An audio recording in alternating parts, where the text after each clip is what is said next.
제가 어릴 적 보았던 미국 드라마 가운데 제5전선이라는 드라마가 있었습니다. 이 드라마는 첩보 드라마였는데 드라마가 시작되는 처음에 언제나 똑같은 장면이 나왔죠. 주인공이 봉투 안에 서류와 함께한 녹음 테이프를 받습니다.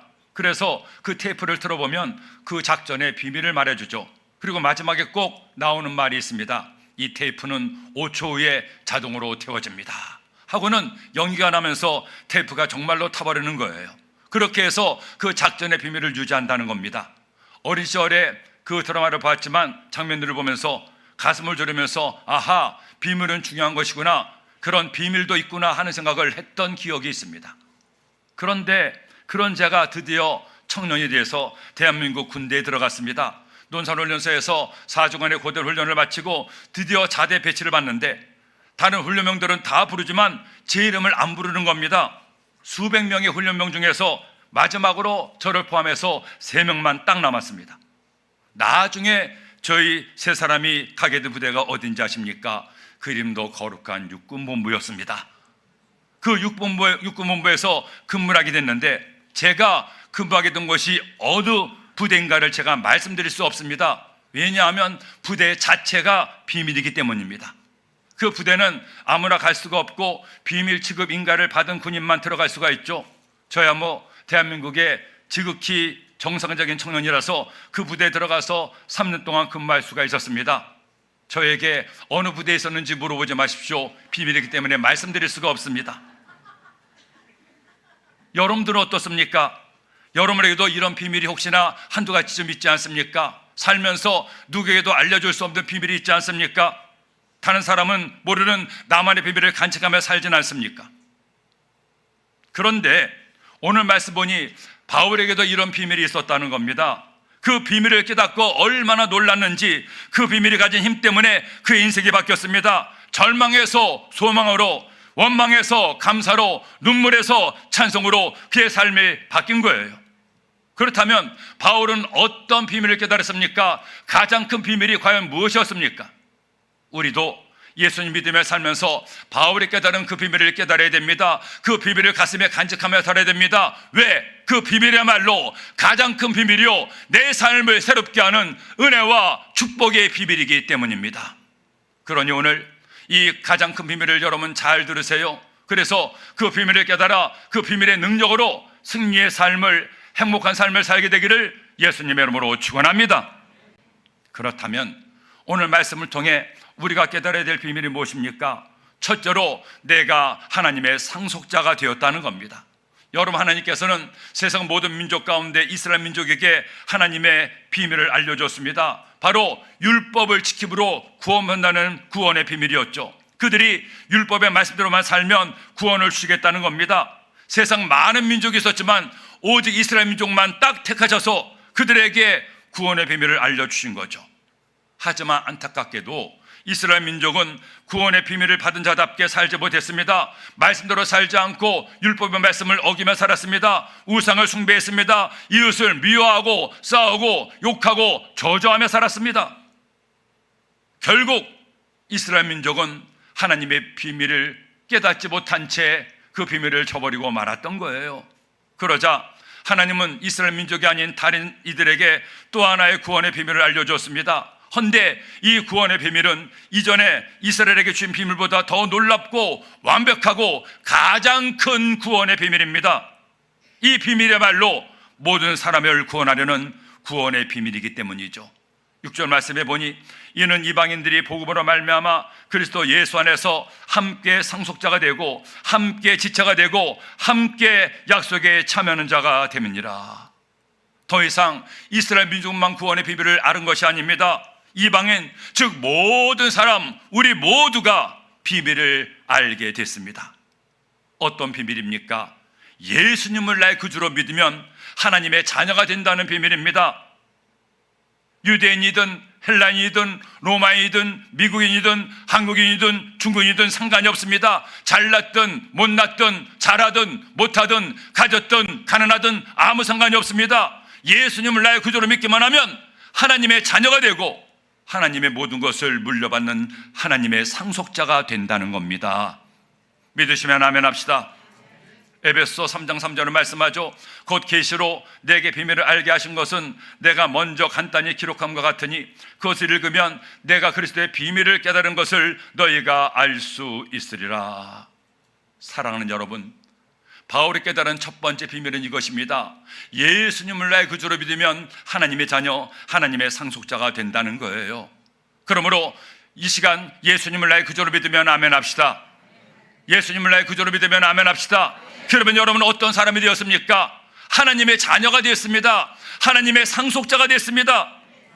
아직도 세상의 사람들은 이 놀라운 비밀을 알지 못하고 멸망을 향해 달려가는데, 우리는 예수님의 피 묻은 복음을 통해 주님의 십자가의 사랑으로 하나님의 자녀가 되었습니다. 우리는 더 이상 이방인이 아닙니다. 버려진 존재가 아닙니다. 하나님이 택하신 하나님의 상속자가 되었으니 얼마나 크고 놀라운 비밀입니까? 잘한 것도 없는데, 잘난 것도 없는데, 배운 것도 부족한데, 가진 것도 없는데 그저 예수님을 나의 구주로 믿으면 하나님의 자녀가 되고 영원한 천국의 소망을 얻게 되었으니 얼마나 크고 놀라운 비밀입니까? 그러니 이 비밀을 깨달았다면 우리가 뭘 해야 됩니까? 하나님께 감사하세요. 하나님, 나 같은 사람을 구원하시니 감사합니다. 나로 하나님의 자녀되게 하심을 감사합니다. 이제 하나님의 자녀답게 기쁘고 감사하며 주님을 전하며 살게 하여 주옵소서. 하나님의 자녀답게 착하고 의롭고 바르게 살게 하여 주옵소서. 그렇게 살아가는 여러분 되기를 예수님의 이름으로 축원합니다.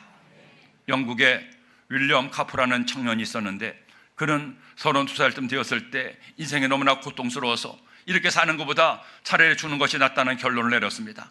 그는 강에서 뛰어내려 죽을 작정을 하고 마부에게 테임즈 가장으로 가자고 말했죠.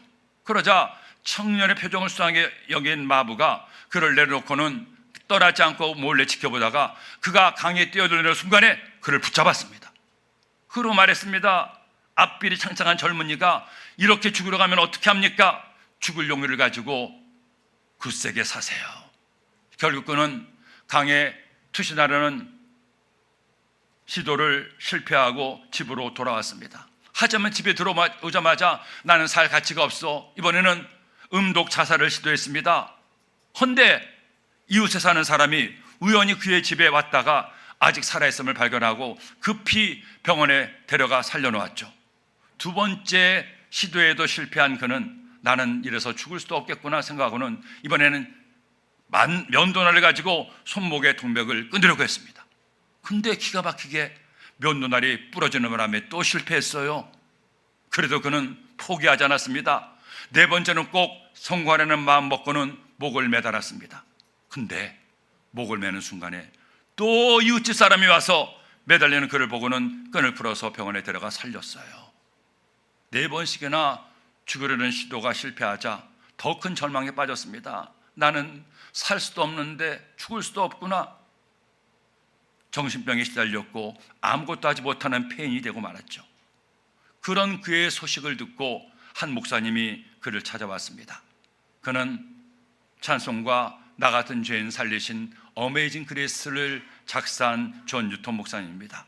이 목사님은 폐인이 된 그를 만나서 위로하고 이야기를 들어줬습니다. 그리고 그에게 복음을 전하기 시작했죠. 하지만 그는 복음을 전하려는 목사님의 말을 막고 얘기를 했습니다. 목사님, 그만하세요. 나는 살지도 죽지도 못하는 괴물입니다. 내 인생은 실패했습니다. 나 같은 건 차라리 없는 게 더 낫습니다.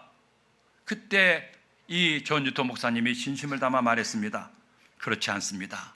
예수님 바로 그런 당신 때문에 십자가에서 죽으셨습니다. 우리 예수님은 나 같은 노예 사냥꾼, 인간 말종도 용서하시고 택하여 하나님의 자녀 삼으시고 주님의 일꾼 되게 했습니다.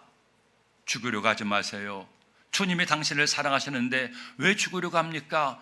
주님을 믿으세요. 예수님 믿으면 당신을 하나님께서 붙들어 주십니다. 결국 윌리엄 카퍼는 목사님의 끈질긴 전도와 기도로 예수님을 믿게 됐습니다. 죽을 수도 없었던 그가 마침내 새 생명을 얻게 되었죠. 그렇구나, 예수님께서 나의 구주가 되시는구나, 주님이 지금도 나를 사랑하시는구나. 환경은 변한 것이 아무것도 없는데 여전히 그의 삶에 이런저런 문제가 있는데 주님이 그와 함께 계심을 깨닫고 그를 택하셨음을 알게 되자 그의 생각이 바뀌었습니다. 그때부터 그는 내가 뭘로 주님을 기쁘게 할 수 있을까 생각하다가 시를 써 내려갔습니다.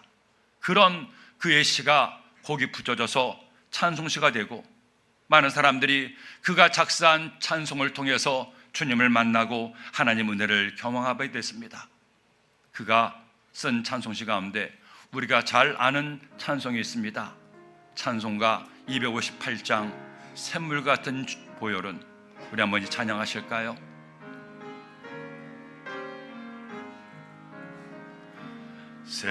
샘물과 같은 보혈은 주님의 피로다.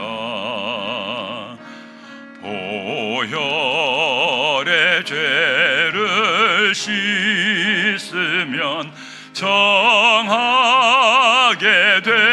되겠네.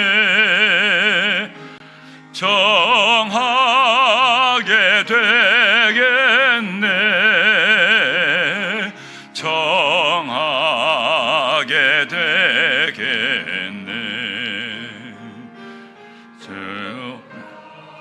내 죄를 씻으면 정하게 되겠네. 저도적 회개하고서 보혈에 씻었네.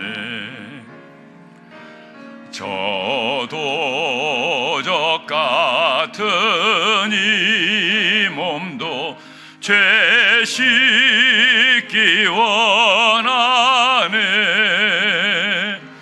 죄 씻기 원하네. 죄 씻기 원하네. 도적 같은 이 몸도 죄 씻기 원하네. 살다 보면 실패도 겪습니다. 문제도 만납니다. 원치 않는 질병으로 고통을 당할 때도 있고 바라지 않은 일들로 마음이 상하기도 하죠. 하지만 여러분 잊지 마세요. 어떤 어려움이 다가와도 어떤 문제를 만나도 이 비밀을 빼앗을 수 없습니다. 여러분은 혼자가 아닙니다. 어둠에 앉아 울고 있는 버려진 존재가 아닙니다. 잘못했다고 욕먹고 버림받은 고아도 아닙니다. 이 세상 모든 만물을 창조하시고 온 우주의 주인 되시고 나의 모든 것의 근원 되시는 하나님 아버지의 자녀, 하나님의 상속자가 되었습니다. 그러니 낙심하지 마세요. 염려하지 마세요. 하나님께 기도하여서 하나님, 나로 하나님의 자녀 삼아주심을 감사합니다. 하나님의 상속자 되게 하심을 감사합니다. 주님, 언제나 나와 함께 하시고 나를 붙드시고 나를 지켜 돌보아 주옵소서. 기도하여 주님과 함께 사는 행복한 성도가 되기를 예수님의 이름으로 축원합니다. 둘째로, 어떤 가장 큰 비밀을 우리가 깨달아야 됩니까? 내가 하나님의 일꾼이 된 것을 알아야 됩니다. 여러분 잊지 마세요. 우리가 예수님을 내 구주로 믿으면 나는 어떤 자격과 상관없이 하나님의 자녀, 하나님의 상속자가 됩니다. 그런데 오늘 말씀해 보니 하나님께서 알려준 또 하나의 비밀이 있습니다. 어떤 비밀입니까? 오늘 말씀 7절에 이 복음을 위하여 그의 능력이 역사하시는 대로 내게 주신 하나님의 은혜의 선물을 따라 내가 일꾼이 되었노라. 모든 성도 중에 지극히 작은 자보다 더 작은 나에게 이 은혜를 주신 것은 측량할 수 없는 그리스도의 풍성함을 이방인에게 전하게 하시고 영원부터 만물을 창조하신 하나님 속에 감춰졌던 비밀의 경륜이 어떤 것을 드러내게 하려 하심이라. 따라합시다. 내가 일꾼이 되었노라. 일꾼이 되었노라. 바울이 깨달은 두 번째 비밀은 뭡니까? 그가 하나님의 자녀가 되었을 뿐 아니라 하나님의 일꾼이 되었다는 겁니다. 바울은 원래 사울이었죠. 예수님 믿는 자를 미워했던 사람이었습니다. 예수님 믿는 사람들을 싫어했습니다. 그래서 그런 이들을 없애기 위해서 수단 방법을 가리지 않았습니다. 옥에 가두기도 하고 심지어 죽이는데 앞장섰어요. 그런 바울을 예수님께서 용서하시고 사랑하시고 구원하시고 만나 주셨습니다. 그렇게 되자 놀라운 비밀을 깨달았죠. 나는 예수 믿는 자를 핍박했는데, 예수님을 미워했는데, 예수님은 그런 나를 사랑하시는구나, 나를 구원하시는구나, 내가 하나님의 자녀가 되었구나, 너무너무 감사한 거예요. 근데 하나님의 자녀만이 아니라 하나님께서 바울에게 하나님의 일을 맡겼습니다. 이방인들에게 복음을 전하는 복음 전도자의 사명을 주었습니다. 하나님의 일꾼으로 세워주신 거죠. 이것이 너무나 감사하고 고마운 거예요. 하나님의 자녀가 된 것만으로도 그 은혜를 다 갚을 수 없는데 세상에 나 같은 사람을 택하여 하나님의 일꾼 삼아 주시다니, 부족하고 어리석은 내가, 연약하고 재반한 내가 하나님 일꾼이 되었다는 것, 이것을 깨닫게 하더니 너무너무 감사한 겁니다. 그런데 여러분, 이 비밀을 바울에게만 알려줬습니까? 아닙니다. 예수님 믿어 하나님의 자녀가 되는 우리 모두는 바로 하나님의 일꾼으로 택함을 받았습니다. 내가 많이 가지지 못했다고 하더라도 상관이 없습니다. 내가 많이 배우지 못했어도 아무 상관이 없습니다. 내가 재능이 없다 해도 상관이 없습니다. 내가 하나님을 사랑하여 하나님을 위해 뭔가 한다면 여러분은 하나님의 일꾼이 되는 겁니다. 하나님의 일꾼으로서 가장 먼저 할 수 있는 것이 뭔지 아십니까? 하나님을 예배하는 거예요. 내가 잘하는 것 별로 없어도, 내가 나이 늙고 병들고 몸이 아파도 하나님만 예배할 수 있다면 예배야말로 하나님을 일꾼이어야 될 첫 번째 사명인 겁니다. 그러므로 여러분, 제일 먼저 하나님 일꾼으로서 이처럼 죽게나 하나님을 예배하세요. 아무리 내 삶이 힘들고 고달파도, 지치고 낙심되어도 주님을 예배하는 예배만큼은 절대로 포기하지 마세요. 그렇게 하나님을 예배하는 예배의 일꾼 되기를 예수님의 이름으로 축원합니다. 그렇게 하나님을 예배할 뿐 아니라 이제 주님께서 더 큰 은혜를 주셔서 마음에 손을 주시면 각자 주님이 주신 사명대로 주님을 위해서 일해보세요. 봉사하세요. 충성하세요. 하나님은 하나님 일꾼으로 주를 위해 충성하는 여러분을 기뻐하시고 그런 충성의 삶 속에 은혜와 축복을 더하여 주는 겁니다. 제 친구 중에 변호사라는 친구가 있는데 놀기도 좋아하고 술도 좋아해서 항상 친구가 끊이지 않았습니다. 제가 오랜만에 그 친구를 만났었는데 세상에 술도 담배도 다 끊었다는 겁니다. 토요일 날 저녁에 만났는데 좀 늦게 왔어요. 왜 늦게 왔느냐고 물어보니까 자기 교회 성도님이 개업을 하는데 개업 예배 다녀오라 늦었다는 겁니다. 이전에는 만나면 세상 이야기만 했는데 만나서는 계속 교회 이야기만 합니다.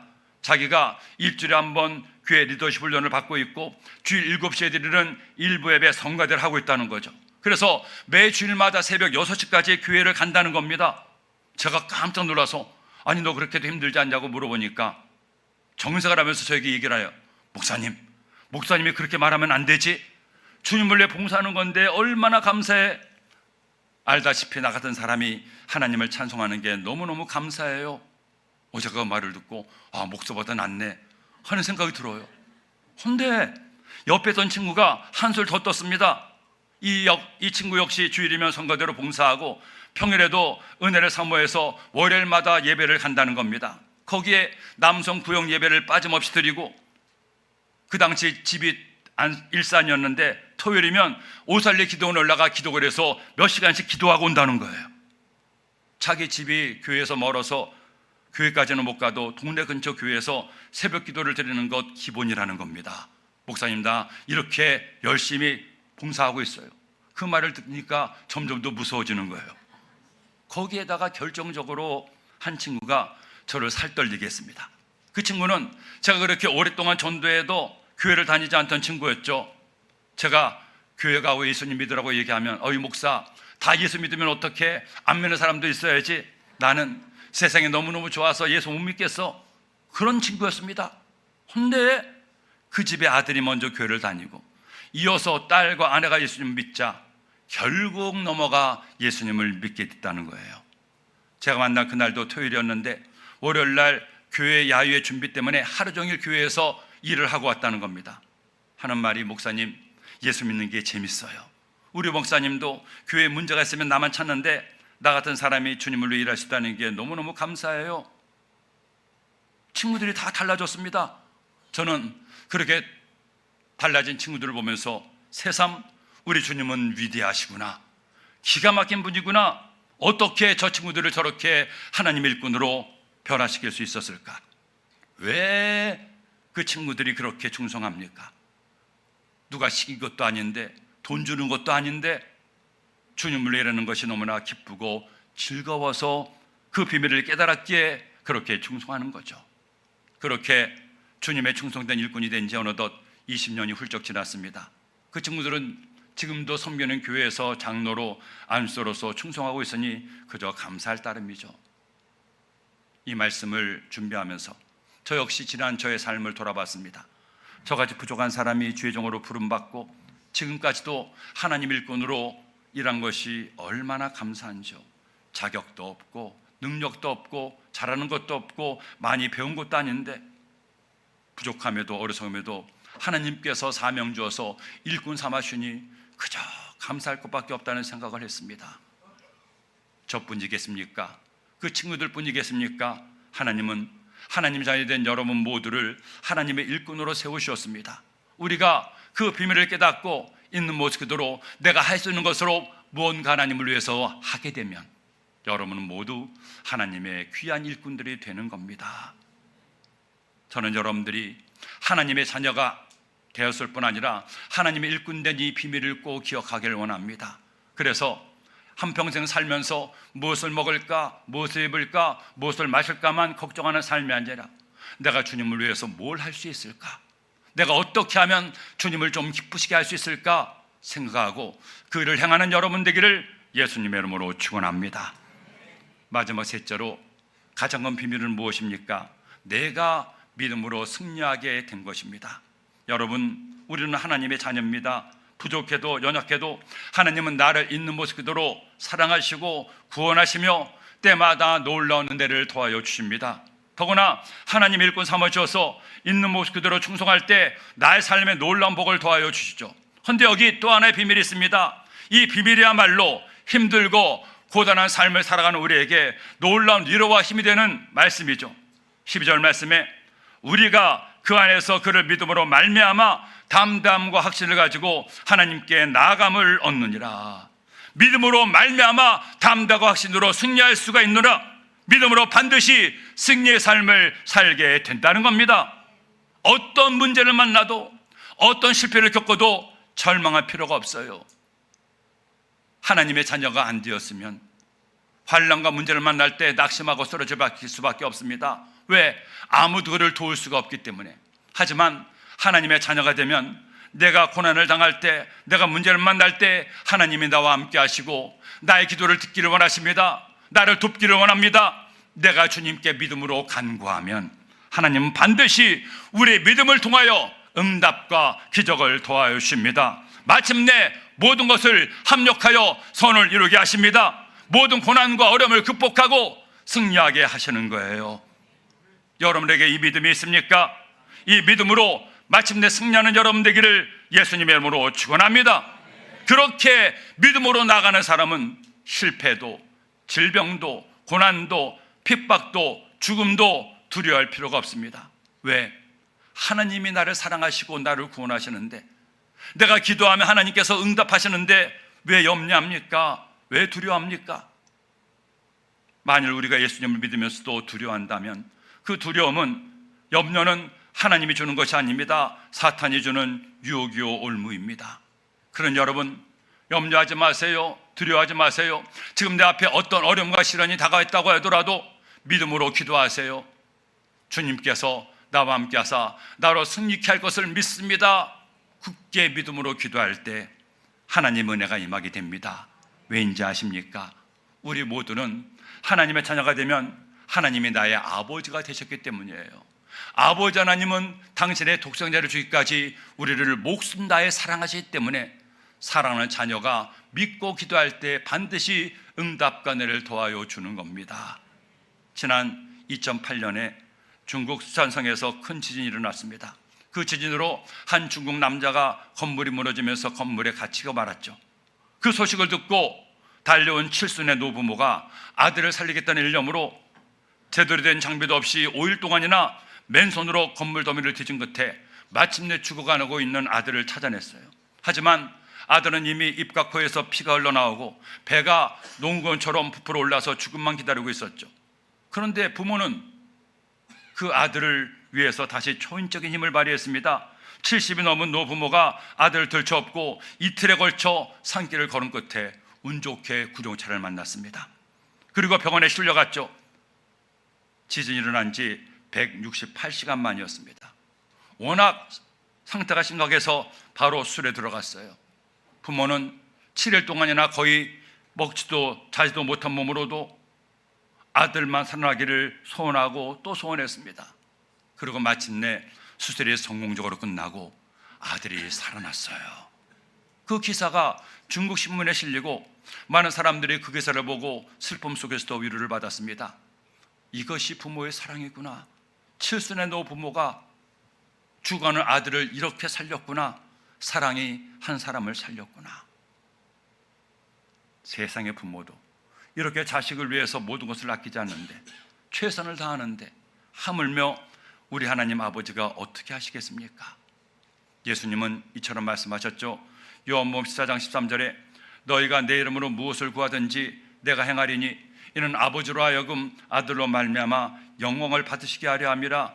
내 이름으로 무엇이든지 내게 구하면 내가 행하리라. 내 이름으로 무엇을 구하든지 내가 행하리라. 예수님의 말씀입니다.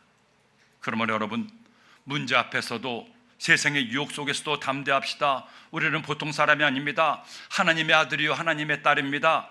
예수님께서 당신의 핏값 주고 사신 하나님의 상속자여 귀한 일꾼들입니다. 마귀는 우리에게 날마다 속삭이죠. 너는 할 수 없어. 너는 별 볼 일 없는 존재야. 너는 실패자야. 하나님도 사람도 너를 좋아하지 않아. 절망해라. 염려해라. 포기해라. 너는 아무것도 할 수 없어. 하지만 하나님은 언제나 변함없이 말씀합니다. 어제도 오늘도 내일도 말씀합니다. 사랑하는 내 자녀야, 너는 할 수 있단다. 너는 내가 가장 사랑하는 나의 아들, 딸이야. 내가 너를 위해서 모든 것을 다 주었어. 나에게 부탁해라. 나를 의지해라. 나는 너와 반드시 함께 있고 너는 나와 함께 잘할 수 있단다. 때로는 문제도 만나고 고통을 당해도 실패를 겪어도 내 몸이 아파도 나는 그런 너를 그저 사랑한단다. 지금은 힘들지만 너는 반드시 잘 될 거야. 내가 너와 함께하여 너를 그렇게 만들 거니까. 그러니 강하고 담대하라. 누구의 말을 듣겠습니까? 누구의 말을 믿겠습니까? 마귀의 말입니까? 하나님의 말입니까? 선택은 남이 아닙니다. 내가 선택합니다. 이 복된 주일 주님의 음성을 선택하세요. 이 크고 놀라운 비밀을 꼭 가슴 깊이 기억하세요. 삶이 아무리 고달프고 힘들어도 예수님을 나의 구주로 믿으면 나는 하나님의 자녀가 되고 영원한 생명을 얻게 되었습니다. 하나님은 나로 하나님 일꾼 삼으셔서 하나님을 기쁘시게 하는 일을 하게 하시니 얼마나 감사한지요. 그러니 이제 믿음으로 승리합시다. 믿음으로 나아갑시다. 그 믿음으로 마침내 주와 함께 승리하는 우리 모두가 되기를 예수님의 이름으로 축원합니다.